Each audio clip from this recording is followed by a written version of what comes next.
नमस्कार, मैं हूं विनय के पाठक और वीकेपी न्यूज में आपका एक बार फिर स्वागत है। आज हम बात करेंगे दिल्ली में हुए विधानसभा चुनाव की।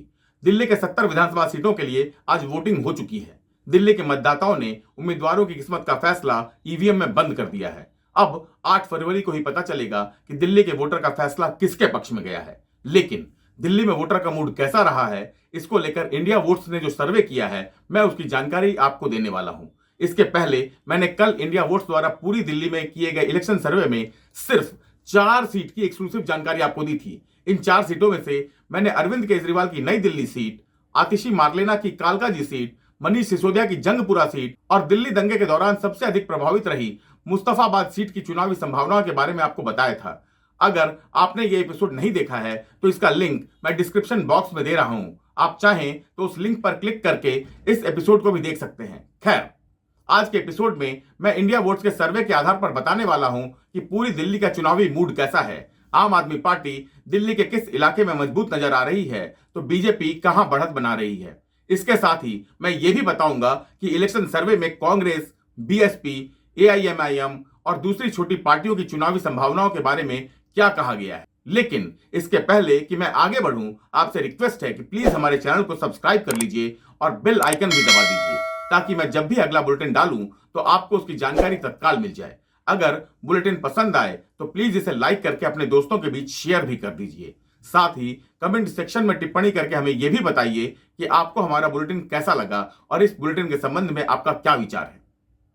इंडिया वोट्स ने यह इलेक्शन सर्वे दिल्ली की सभी 70 विधानसभा सीटों पर किया है। हालांकि वोटर के मन में क्या है, यह बात दावे के साथ कभी नहीं कही जा सकती है। लेकिन इंडिया वोट्स ने जो सैंपल सर्वे किया है उसमें दावा किया गया है कि चुनाव परिणाम और सर्वे के परिणाम में ज्यादा अंतर नहीं होगा। तो सबसे पहले बात करते हैं कांग्रेस की। कांग्रेस ने इस बार दिल्ली के विधानसभा चुनाव में पूरा दम लगाया है।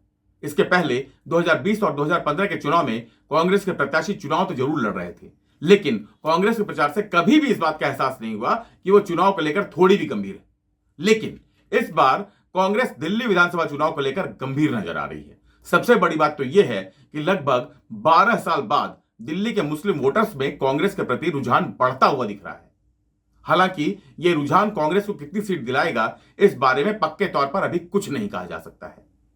इंडिया वोट्स के सर्वे के मुताबिक कांग्रेस को 14 से 19% तक वोट मिल सकते हैं। अगर पार्टी 19% तक वोट हासिल कर लेती है तो निश्चित रूप से इसका झटका आम आदमी पार्टी को ही लगेगा। इलेक्शन सर्वे के मुताबिक नॉर्थ ईस्ट दिल्ली, चांदनी चौक और करोल बाग लोकसभा सीट के अंतर्गत आने वाली विधानसभा सीटों में कांग्रेस की स्थिति सुधरती हुई नजर आ रही है। खासकर मुस्लिम और दलित वोटर्स का एक बड़ा हिस्सा आम आदमी पार्टी से छिटक कर कांग्रेस के पक्ष में जाता हुआ नजर आ रहा है। इंडिया वोट्स के सर्वे के अनुसार कांग्रेस को मुसलमानों के वोटों में से करीब 32% वोट मिल सकते हैं। इसी तरह दलितों से भी कांग्रेस को 16 से 22% वोट मिल सकते हैं। 2015 और 2020 के विधानसभा चुनाव में ये वोट लगभग थोक भाव में आम आदमी पार्टी के पक्ष में चले गए थे। मतलब कांग्रेस मुस्लिम वोट और दलित वोट बैंक में जितना सेंध लगा रही है, वो शुद्ध रूप से आम आदमी पार्टी को ही चोट पहुंचा रही है। अब बात करते हैं आम आदमी पार्टी की। आम आदमी पार्टी को इस इलेक्शन सर्वे में गहरी चोट मिलती हुई नजर आ रही है। 2013 से लेकर अभी तक दिल्ली की सत्ता पर अरविंद केजरीवाल एंड पार्टी का कब्जा रहा है। इस दौरान दिल्ली में एक धारणा बनी कि आम आदमी पार्टी सिर्फ मुफ्त की रेवड़ी बांटकर चुनाव जीतते रहना चाहती है। विकास कार्यों को लेकर आम आदमी पार्टी की बेरुखी, अरविंद केजरीवाल के तमाम वादों का खोखलापन और भ्रष्टाचार के गंभीर आरोपों की वजह से दिल्ली की जनता आम आदमी पार्टी से काफी निराश हुई है। इसके बावजूद इस चुनाव में भी आम आदमी पार्टी ने जिस तरह मुफ्त की रेवड़ी बांटने की चुनावी घोषणाएं की हैं, उसके कारण यह पार्टी लगातार मुकाबले में बनी हुई है। इंडिया वोट्स के इलेक्शन सर्वे के मुताबिक आम आदमी पार्टी को इस चुनाव में 34 से 38% तक वोट मिलता हुआ नजर आ रहा है। अब बात करते हैं बीजेपी की। बीजेपी ने इस बार दिल्ली विधानसभा चुनाव को काफी गंभीरता से लिया है। उम्मीदवारों के चयन में भी काफी गंभीरता दिखाई गई है। खासकर प्रवेश वर्मा और रमेश विधुड़ी को अरविंद केजरीवाल और आतिशी मार्लेना के खिलाफ उतारकर बीजेपी ने पहले से ही यह संकेत दे दिया है कि इस बार वो आम आदमी पार्टी को पटखनी देने के लिए चुनाव लड़ रही है। चुनाव में जिस तरह से प्रधानमंत्री नरेंद्र मोदी, गृह मंत्री अमित शाह समेत पार्टी के दूसरे बड़े नेताओं ने एक्टिव होकर प्रचार किया, उससे भी साफ हो गया कि बीजेपी इस बार सरकार बनाने के इरादे से चुनाव लड़ रही है। ये चुनाव आम आदमी पार्टी के लिए केक वॉक होने वाला नहीं है और इस बात की झलक इंडिया वोट्स के इलेक्शन सर्वे में साफ साफ नजर आ रही है। इंडिया वोट्स के इलेक्शन सर्वे में बीजेपी दूसरी दोनों प्रमुख पार्टियों कांग्रेस और आम आदमी पार्टी पर बढ़त बनाती हुई दिख रही है। सर्वे के आकलन के अनुसार इस बार विधानसभा चुनाव में बीजेपी 40 से 46% वोट हासिल करते हुई नजर आ रही है। खासकर नई दिल्ली विधानसभा सीट पर ध्यान दीजिए, नई दिल्ली यानी जहां अरविंद केजरीवाल खुद चुनाव लड़ रहे हैं, उस सीट पर आश्चर्यजनक रूप से बीजेपी सबसे आगे नजर आ रही है। कुल मिलाकर इस इलेक्शन सर्वे में किए गए आकलन के अनुसार 8 फरवरी को काउंटिंग के बाद बीजेपी अपने सहयोगियों के साथ मिलकर 42 से 47 सीट जीत सकती है। इंडिया वोट्स के इलेक्शन सर्वे के अनुसार आम आदमी पार्टी 22 से 25 सीट तक हासिल कर सकती है, जबकि कांग्रेस को 1 से 2 सीट तक मिलने का अनुमान है। आश्चर्यजनक रूप से इस इलेक्शन सर्वे में अदर्स के खाते में भी 1 सीट जाने का अनुमान जताया गया है।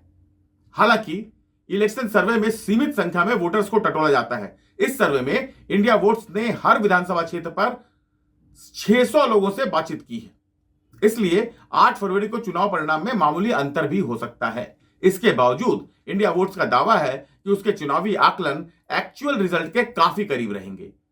इंडिया वोट्स के इलेक्शन सर्वे और आम आदमी पार्टी तथा बीजेपी की चुनावी संभावनाओं के संबंध में आप क्या सोचते हैं, इस बारे में कमेंट सेक्शन में टिप्पणी करके हमें जरूर बताइएगा। हमें आपके कमेंट का इंतजार रहेगा। इस एपिसोड में इतना ही। जल्दी ही मिलते हैं किसी अन्य तड़कते फड़कते विषय के साथ। जाते जाते एक बार फिर आपसे आग्रह करूंगा कि अगर आपने हमारे चैनल को सब्सक्राइब नहीं किया है तो प्लीज हमारे चैनल को सब्सक्राइब कर लीजिए और बेल आइकन भी दबा दीजिए, ताकि मैं जब भी कोई न्यूज डालूं तो उसकी जानकारी आपको तत्काल मिल जाए। तो अब दीजिए इजाजत, जल्द ही मुलाकात होती है। नमस्कार, जय हिंद, जय भारत।